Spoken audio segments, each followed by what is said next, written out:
IPS बनने का सफर कैसा रहा? आईपीएस बनने का सफ़र एज सच मतलब दोनों पॉजिटिव नेगेटिव दोनों ही रहा। मतलब स्ट्रगल तो है, यूपीएससी एज सच अगर एग्जाम देखें तो वो खुद ही बहुत टफ है। इसके अलावा पर्सनल लाइफ में भी बहुत सारे इशू रहे, तो बट वो सब मैनेज हुआ पेरेंट्स के सपोर्ट की वजह से, फ्रेंड्स के सपोर्ट की वजह से और खुद की मेहनत की वजह से वो सब कुछ डील हो गया। यहाँ तक पहुँचने में आपके परिवार का आपको सपोर्ट कैसा रहा? मेरे परिवार का बहुत मतलब फिनेंशियली भी उन्होंने सपोर्ट किया मुझे। जो मैं पढ़ना चाहती थी, जो मैं कोर्स करना चाहती थी, उसके लिए उन्होंने फुल सपोर्ट किया। और जितना फिनेंशियली उनको अगर वो पे कर सकते थे तो उन्होंने किया। अगर वो नहीं कर सकते थे तो उसका फिर मैंने थोड़ा खुद जॉब करके, जैसे अपने एमटेक में मैंने रिसेप्शन पे थोड़ा घंटे बैठ के जितना मुझे अर्निंग होती थी वहाँ पे मैंने अर्निंग किया। कभी कभी जैसे आप ट्यूशन्स दे सकते हैं, ऐसे ट्यूशन से थोड़ा सा अर्निंग किया।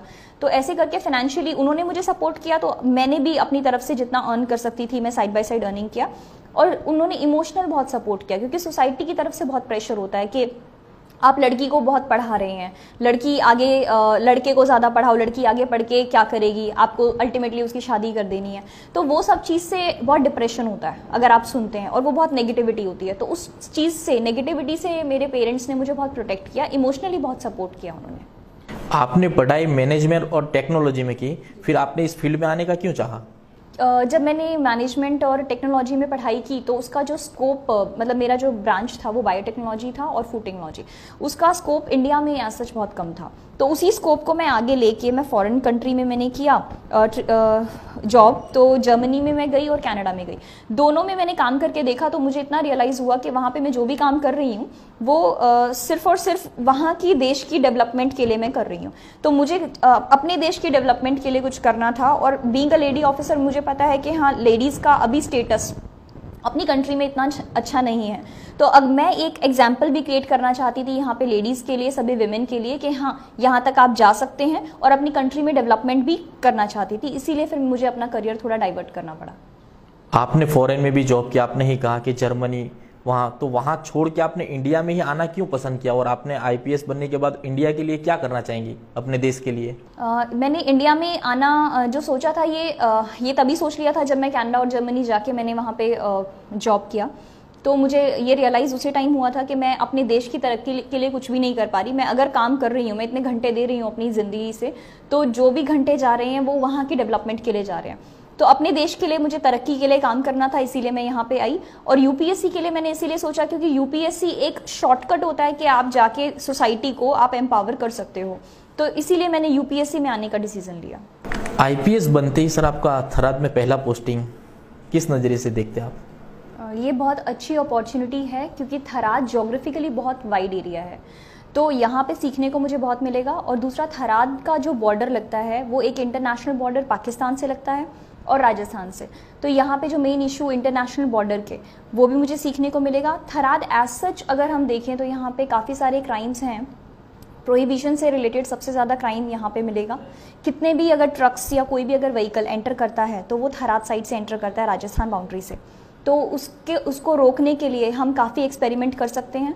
दूसरा, SC ST का यहाँ पे एट्रॉसिटीज़ के बहुत केसेस रजिस्टर होते हैं, और एरिया एज सच बहुत बैकवर्ड है, तो यहाँ पे काम करने की अपॉर्चुनिटी बहुत अच्छी है। तो जितना थराद से मुझे सीखने को मिलेगा तो उससे मुझे उतनी ही खुशी है कि मुझे थराद में मेरी फर्स्ट पोस्टिंग हुई है। और एक यहाँ पे मैं बोलूँगी कि थराद में SDPO स्टाफ में अब तक कोई महिला ऑफिसर आई नहीं है। तो ये भी मेरे लिए एक चैलेंज है कि पहली मैं महिला ऑफिसर यहाँ पे थराद में पोस्टेड हुई हूँ। इसको मैं एक अपॉर्चुनिटी की तरह लेती हूँ। थराद में पहला पोस्टिंग होने के बाद आपने किस प्रकार से, आपका काम करने का तरीका क्या है? आपने अभी तक गुनहगारों को क्या मैसेज देना चाहती है? अभी तक कौन कौन से आपने रेड किए? थराद में जब मेरा पोस्टिंग हुआ तो मुझे जो कंप्लेंट्स आई, जितने भी इश्यूज़ रहे, तो मैंने उसमें बहुत स्विफ्ट एक्शन लिया। तो जैसे अगर कोई मुझे बोलता है कि यहाँ पे दारू चल रहा है, तो उसमें मैं खुद अपने स्टाफ के साथ रेड करने के लिए जाती हूँ।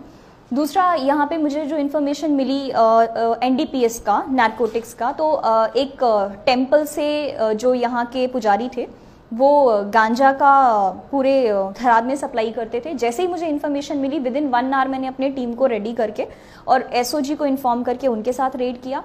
और तीसरा जो प्रोस्टिट्यूशन हाउस पे का जो लास्ट के 4-5 ईयर्स से चल रहा था, तो उसके लिए मैंने खुद अपने स्टाफ के साथ रेड किया।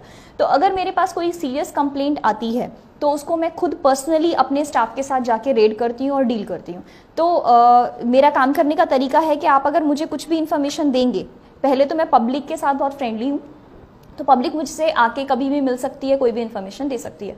और अगर मुझे किसी भी इन्फॉर्मेशन का एग्जैक्ट मुझे प्लान वर्कआउट करना है तो मैं अपने स्टाफ को इन्फॉर्म करती हूँ कि ऐसा इशू है, और हम सब स्टाफ मिलके प्लान करते हैं और फिर उसका एक्शन करते हैं। पिछले दिनों में आपने एक जिस्म फरोशी के धंधे का एक पर्दाफाश किया था, उसको आपने सक्सेस रेट बनाया, उसमें आपको क्या दिक्कत हुई और किस तरह उस रेट सक्सेस गई?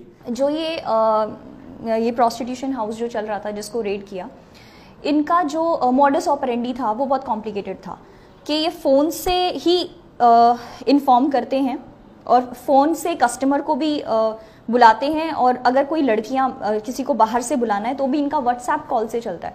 तो CDR से और जस्ट अगर हम इन पे वॉच रखें तो उससे बहुत इम्पॉसिबल था।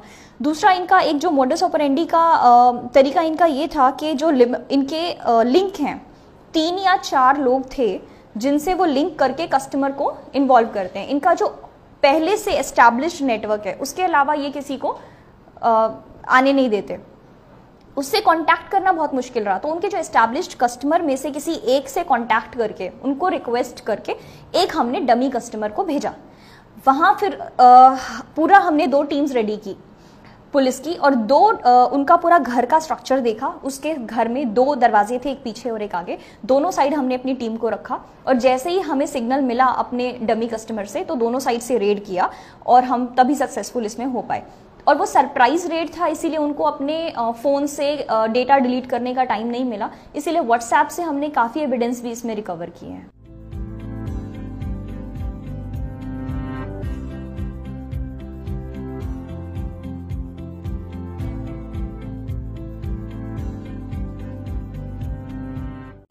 हमारे चैनल को सब्सक्राइब करें और बेल आइकन दबाएं लेटेस्ट अपडेट्स पाने के लिए।